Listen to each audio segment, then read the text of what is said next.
Despite facing an economy that's been on the rise since the recovery began in 2009, more and more college graduates are facing uncertain futures. After walking across the stage and getting their diplomas, more and more grads are packing their things and heading home, right back to their parents' houses. According to a study by consulting firm 20-something Incorporated, 85% of 2011 graduates planned on moving home.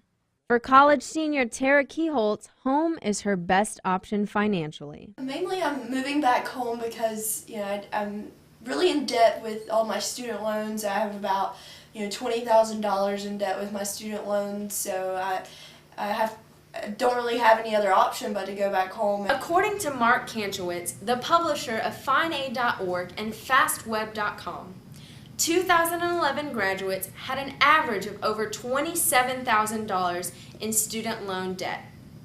That, compounded with high debt and lack of jobs, is sending students home.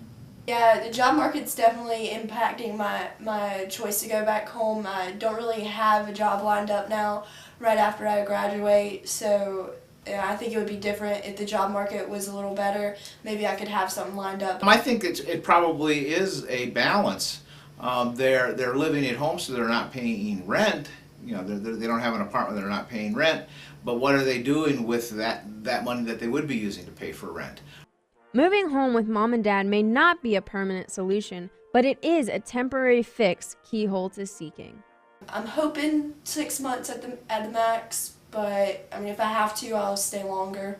Business professor John Meisner says the best thing a student can do is have a budget. What I think is very important to do that many undergraduates don't do is sit down and put together a budget and get some help on the financial side of things and analyzing the situation. College graduates have hope as unemployment is decreasing. Unemployment for October was 9%, down from 9.7% in 2010 and 10.1% in 2009. In fact, government studies show that those with a bachelor's degree or higher, unemployment levels are only at 4.4%.